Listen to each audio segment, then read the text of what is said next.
Hello everyone, I welcome you all in my science academy YouTube channel.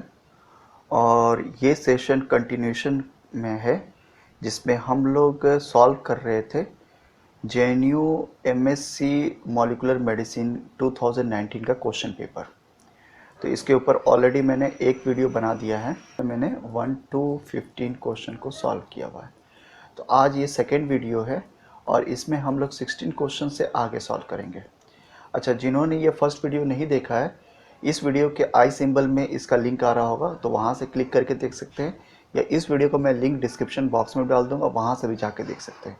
तो चलिए दोस्तों, शुरू करते हैं आज का ये सेशन और हम लोग डायरेक्टली मूव करते हैं क्वेश्चन नंबर 16 पर। तो ये रहा क्वेश्चन नंबर 15, जहाँ हम लोगों ने फर्स्ट वीडियो में यहाँ तक सॉल्व कर लिया था। अब हम लोग क्वेश्चन नंबर 16 से स्टार्ट कर रहे हैं। तो क्वेश्चन नंबर 16 बोल रहा है, which number comes next to the sequence below. तो यहाँ पर कुछ सीक्वेंस दिया हुआ है 1, 7, 13, 25, 49 एंड 97। तो नेक्स्ट कौन सा आएगा? तो ठीक है, देख लेते हैं। 4 to 7 के बीच में डिफरेंस कितना है? 3 का। 4, 3, 7। 7 और 13 के बीच में कितना डिफरेंस है? 5, 7, 3, 10, 6 का। 13 to 25 कितना का डिफरेंस है इसके बीच में? तो ये है 12 का। 25 और 49 के बीच में कितना का डिफरेंस है? 24 का डिफरेंस है। इनके बीच में 48 का। ठीक है, तो आप देखिए यहाँ पर फिक्स पैटर्न है 3, फिर उसके बाद 6, उसके बाद 12, उसके बाद 24, उसके बाद 48। तो ये आपस में मल्टीप्लाई हो रहे हैं। 3 इंटू 2 6, 6 इंटू 2 12, 12 इंटू 24 2, 24, 24 इंटू 2 48।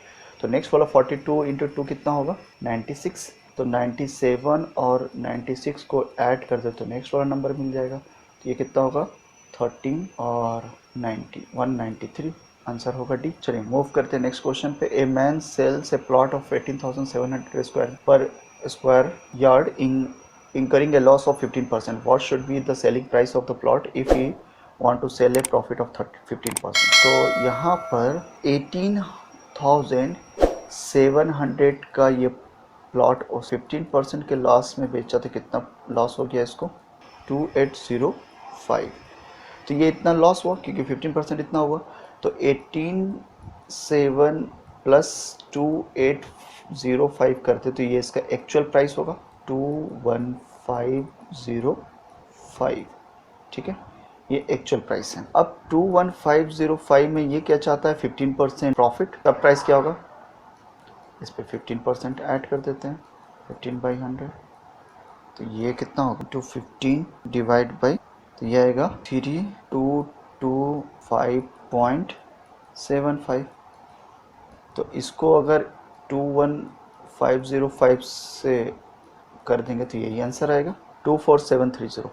तो आंसर होना चाहिए मेरे अकॉर्डिंगली 24730.275।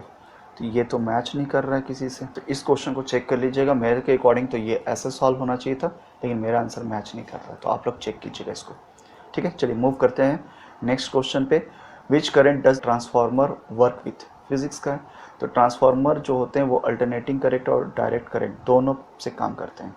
अगर उसको अल्टरनेटिंग करंट दीजिएगा ट्रांसफार्मर में तो वो क्या करेगा? अल्टरनेटिंग करंट को डायरेक्ट कन्वर्ट डीसी में कन्वर्ट कर सकता है, और अगर डीसी में दीजिएगा तो वो एसी में भी कन्वर्ट कर सकता है। तो आंसर होगा बोथ।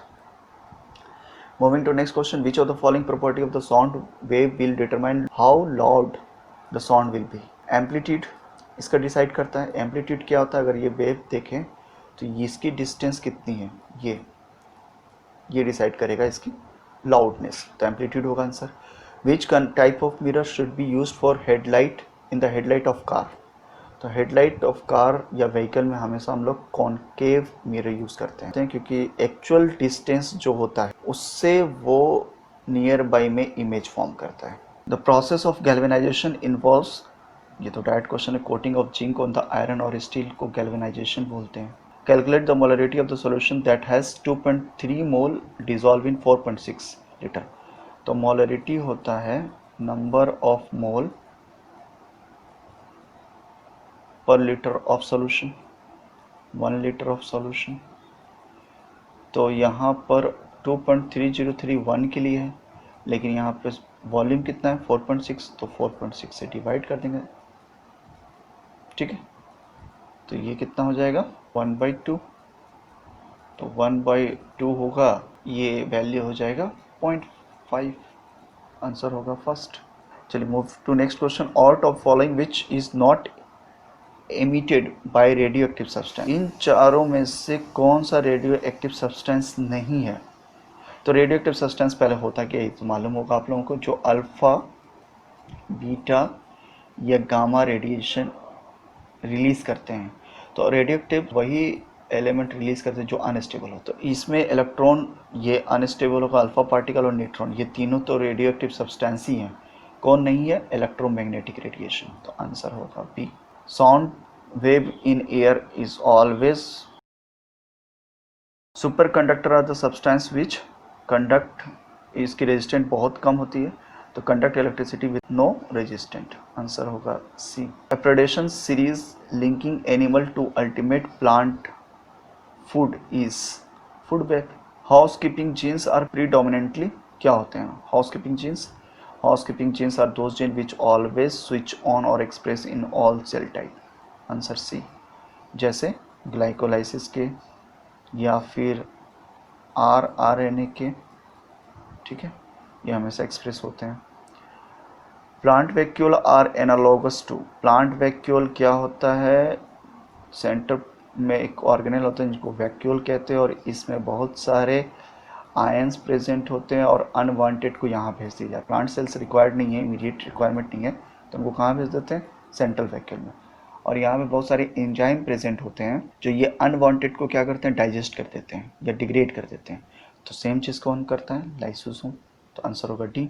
ठीक है, the plant hormone involve in determining root and shoot direction, root और शूट डायरेक्शन एपिकल मेरिस्टम, यानी एपिकल मेरिस्टम डिसाइड करते हैं डायरेक्शन, और ये कहाँ होते हैं, रूट पर, इसलिए रूट एपिकल मेरिस्टम बोलते हैं, या शूट पर, ग्रोइंग टिप पर।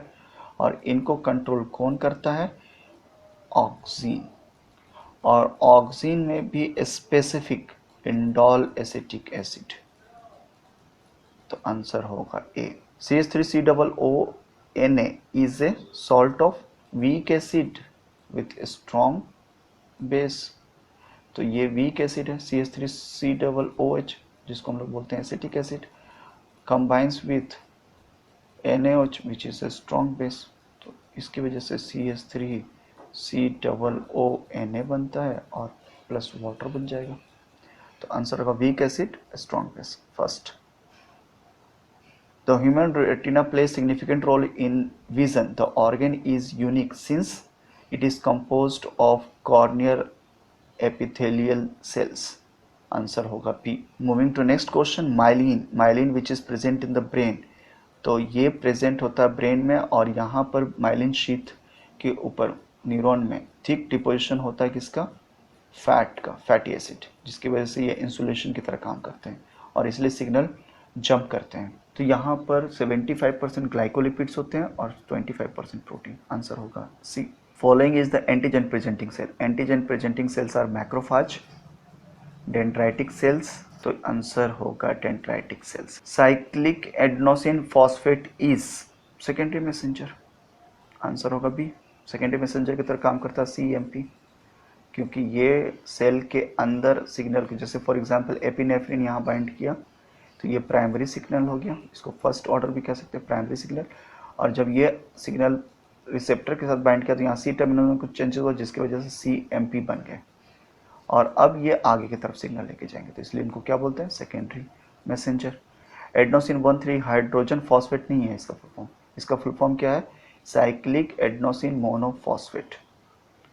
चलिए मूव करते हैं आगे। Serum glutamate oxaloacetate transaminase is a enzyme express majorly, तो इसको क्या बोलते हैं, SGOT शॉर्ट फॉर्म, और एक होता है SGPRT, ये हमेशा लीवर में, इसको हम लोग एक एंजाइम का कॉन्सेंट्रेशन को चेक करते हैं ताकि लीवर की फंक्शन को पता कर सकें, यहाँ लीवर होगा आंसर।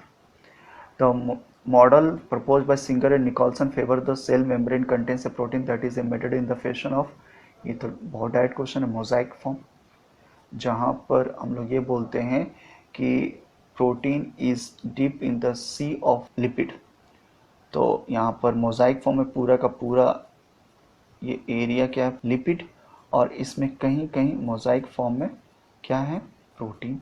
आंसर होगा C. Mycobacterium causes two major disease, TB and leprosy. Mycobacterium tuberculosis and mycobacterium leprae, ये तो डिजीज माइकोबैक्टीरियम का अर्ज करता है, बैक्टीरिया है, ठीक है, gram positive. Function of detoxifying harmful drug from the body is done by smooth endoplasmic reticulum. Fat के अलावा फैटी एसिड सिंथेसिस या फैट को सिंथेसिस करने के अलावा ये डिटॉक्सिफाइंग में भी काम करता है, क्योंकि यहाँ पे P420 साइटोक्रोम होते हैं, ये ऑक्सीडेशन को में पार्टिसिपेट करते हैं, जिससे टॉक्सिक मॉलिक्यूल को क्या किया जाता है, ऑक्सीडाइज। कहाँ होता है, लीवर में। ये भी बहुत कॉमन क्वेश्चन पूछते हैं। Only partial breakdown of glucose molecule C6H12O6 take place. Partial breakdown हमेशा फर्मेंटेशन प्रोसेस को कहते हैं, और ये एनारोबिक कंडीशन में होता है या पार्शियल एरोबिक कंडीशन। आंसर होगा B. A solenoid is a coiled of wound wire used as magnetic field outside the solenoid। तो जब करंट पास करता है इस तरह के कॉइल में, तो यहाँ पर इलेक्ट्रिक फील्ड डेवलप करता है। तो electric field outside of this solenoid will be 0। Density of the water is equal to 1000 gram 1000, C option होगा। A mutation that causes the complete loss of gene function, तो complete loss of gene function को हम लोग क्या बोलते हैं, amorphic। Without morphic मतलब पूरा का पूरा complete loss हो गया, तो इसको क्या बोलेंगे, amorphic। Mature mammalian red blood cells is incapable of further division because there is no nucleus present, lack nuclei। क्योंकि न्यूक्लियस नहीं होगा तो डीएनए का रेप्लिकेशन नहीं होगा, और डीएनए का रेप्लिकेशन नहीं होगा तो सेल डिवाइड नहीं कर सकता। तो आंसर होगा C. Which of the following micronutrient play an important role in the nitrogen fixation of the biology. Molybdenum. Molybdenum use होता है नाइट्रोजन फिक्सेशन में। यहाँ पर डाइनाइट्रोजनेज जो एंजाइम होते हैं, ये इनको मॉलिब्डेनम कोफैक्टर चाहिए, ठीक है, तभी काम करेंगे। तो ये क्या करते हैं, N2 + H2 को फिक्स करते हैं किसमें, एमोनिया में, ठीक है, 2 मॉलिक्यूल। तो आंसर होगा D. In root nodule of legume the presence of leg haemoglobin is an important because ये स्कैवेंजर की तरह काम करता है ऑक्सीजन को। तो ऑक्सीजन प्रेजेंट रहेगा तो उनको क्या करेगा, कैप्चर कर ले। क्योंकि नाइट्रोजन फिक्सेशन आपको मालूम होगा ये रिडक्शन प्रोसेस है, तो ये कभी भी ऑक्सीजन के प्रेजेंस में नहीं होगा। ऑक्सीजन के प्रेजेंस में होगा तो क्या होगा, एमोनिया फिर से कन्वर्ट कर जाएगा किस में, N2 में, तो सारा जो एनर्जी इन्वेस्ट किया गया वेस्ट हो जाएगा। तो इससे ऑक्सीजन को हमेशा एनारोबिक कंडीशन में होता है, और ये हमेशा लेग हीमोग्लोबिन के प्रेजेंस में होता है। लेग हीमोग्लोबिन क्या करते हैं कि ऑक्सीजन को कैप्चर कर लेते हैं अगर वहाँ प्रेजेंट है तो आंसर होगा B. Erythropoiesis is in embryo start in. तो एरिथ्रोपोइसिस है क्या, formation of blood cells. Adult में ये कहाँ फॉर्म करता है, बोन मैरो में, ये तो मालूम होगा आपको। लेकिन एम्ब्रियो में ये हमेशा होता है कहाँ है, लीवर। तो आंसर होगा B. The example of disease attribute to the mutation of a single nucleotide. Single nucleotide change से डिजीज होता है, उस डिजीज का नाम है सिकल सेल एनीमिया, ठीक है। ये ऑटोसोमल जेनेटिक डिसऑर्डर है जहां पर 6 position of beta globin of RBC, glutamate की जगह पर क्या आता है, ग्लूटामेट के जगह पर आ जाता है वैल्यू, तो वो sickle cell anaemia, shape change हो जाते हैं आरबीसी के। तो आंसर होगा सी।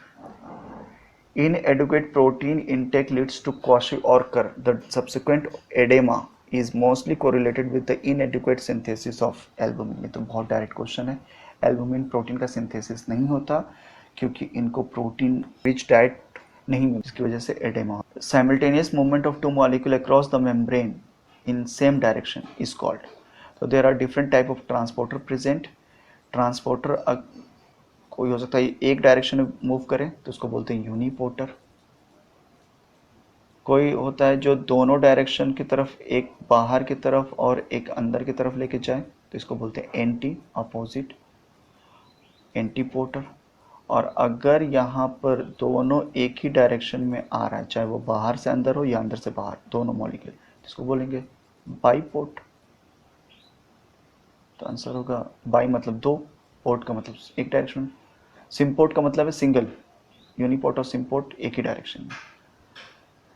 ए mixture of DNA fragment A B C D with molecular weight A plus B is equal to C. Okay, तो यहाँ पे डीएनए का फ्रेगमेंट का कुछ रिलेशन दिया हुआ है, वो पूछ रहा है इलेक्ट्रोफोरेसिस में किस तरीके से मूव करेंगे। ओके, तो सबसे पहले मॉलिकुलर वेट को हम लोग से जज कर लेते हैं, A plus B is equal to C और ए ग्रेटर देन बी। तो सबसे मॉलिकुलर वेट सी का ज़्यादा होगा क्योंकि सी ए और प्लस बी का कंबाइन किया हुआ है, और सी से भी ज़्यादा कौन है, डी। तो ऑर्डर होगा डी सी, उसके बाद ए, उसके बाद बी, ये होगा।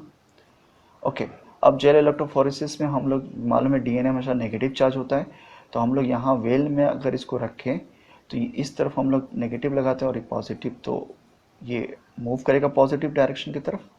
ठीक है, तो नेगेटिव वाले को हम लोग कैथोड कहते हैं, ये याद रखना है, नेगेटिव। और पॉजिटिव वाले को क्या कहते हैं, एनोड। तो हमेशा किस डायरेक्शन से किस डायरेक्शन मूव करेगा, कैथोड से एनोड की तरफ। अब यहाँ पे जिसका मॉलिकुलर वेट कम होगा सबसे ज़्यादा डिस्टेंस पे जाएगा, यानी सबसे मॉलिकुलर वेट कौन सा कम है, बी, तो बी यहाँ पर आएगा, उसके बाद ए, उसके बाद सी, और उसके बाद टी। जो सबसे बड़े होंगे सबसे कम डिस्टेंस ट्रेवल करेंगे। तो यहाँ पर क्या बोल रहा है, cathode to anode, cathode to anode होगा D C A P, D C A P, answer होगा बी। तो चलिए आज हम लोग 50 क्वेश्चन तक रखते हैं, नेक्स्ट सेशन में हम लोग 50 से आगे क्वेश्चन सॉल्व करेंगे। होप सो कि ये वीडियो आपको हेल्प करेगी जेएनयू के मॉलिक्यूलर मेडिसिन एंट्रेंस एग्जामिनेशन की प्रिपरेशन में। अगर इस वीडियो में कुछ पसंद आया तो इस वीडियो को प्लीज़ लाइक कीजिए, अपने दोस्तों के साथ शेयर कीजिए, और अगर अभी तक इस चैनल को सब्सक्राइब नहीं किया है तो प्लीज़ सब्सक्राइब कीजिए। Thanks a lot for watching, मिलते हैं नेक्स्ट वीडियो में।